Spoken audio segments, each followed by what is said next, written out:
Hi, this is Debra Cox, and it's Talk Thursday. I just want to come on and share a few things this week. Um, October the 10th is World Mental Health Day.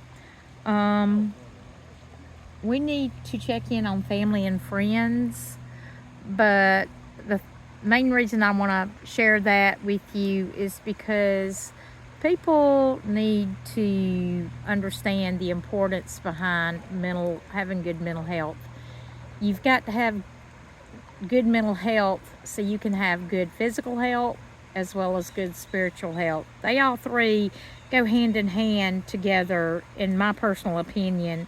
Everybody's opinion is different, but I feel this way that it makes a difference as to, um, dealing with life issues in general. And I'm sitting beside the banks of the Flint River. The water is still low down here, and we need a little rain.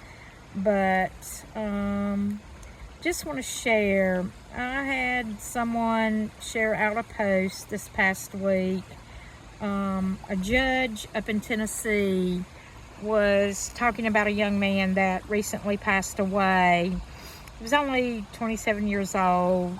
He was found in the woods behind a Target, and it was a little while, several days before anybody found him.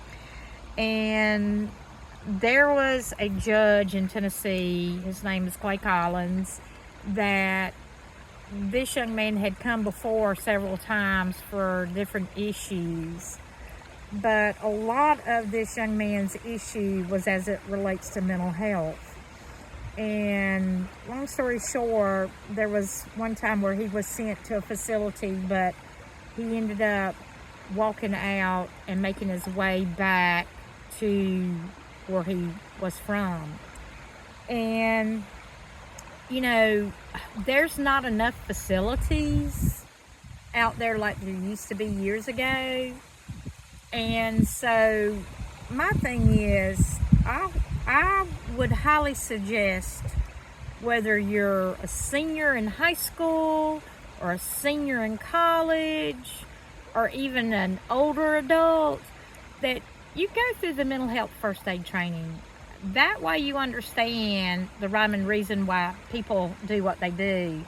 It's sad that sometimes people end up in jail as a result of their mental health and what they have done. I'm not saying they shouldn't pay for the crimes they've committed, but to me, they need to get the much needed help. And this judge was trying to help this young man, it seemed like several times. He said that this young man was kind and sincere, but just didn't have a place to call home and lived out on the streets. And I will share this with you. A lot of mental health issues begin at home. I'm not dogging parents. I'm just saying, if your child is having issues, you need to reach out and see if someone can help, whether with conversation or, therapy, whatever the case may be, because everybody deserves a fair break in life. And with that being said, I think it's important that more than ever that we as a nation come together to agree to disagree about the mental health. Mental health is vital, very important. And, we've got to make sure and ensure that our young people and the adults and everything get the needed help that they need, because sometimes they don't, and it's sad. Working with youth for as long as I did, I kind of put together that there were 5 different kinds of parents out in the world. This is just one person's opinion. You've got the parents that are always going to be there for their kids no matter what they've got going on. Then the second group is you've got the parents that are trying to make ends meet, by working a couple of different jobs, but they're going to be there for their kids. Then you've got the parents that are babies raising babies, literally, that don't know which way to turn. Then you've got those parents that just do not give a rip. They don't care.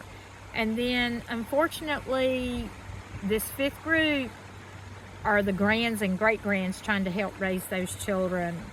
And there are a lot of resources out there that can be looked at to help parents understand parenting as it relates to mental health. All they have to do is just ask. And we just need to take the time to make sure and ensure our young people have what they need to be fully stable, mentally, physically, and spiritually. And as a parent and a grandparent myself, you know, I pray for my kids and my grands every day in order that they have good health and they stay safe in the world that we live in. And so this has just been near and dear to my heart. And as I said, October the 10th, which is a Friday this year, wear you a green ribbon, wear something green. You know, it's World Mental Health Day. Make it aware so people will understand that they matter. You know, it's important, very, very important. So as I leave you with the sights and sounds along the banks of the Flint River, I hope you have a blessed week, but I also hope you will take it seriously, how important good mental health is, not just for one, but for all, and that it can make a difference in the world. It can, and it will, but we've all got to kind of be on the same page and remain focused as to what's important. So, this is Debra Cox, and this is Talk Thursday.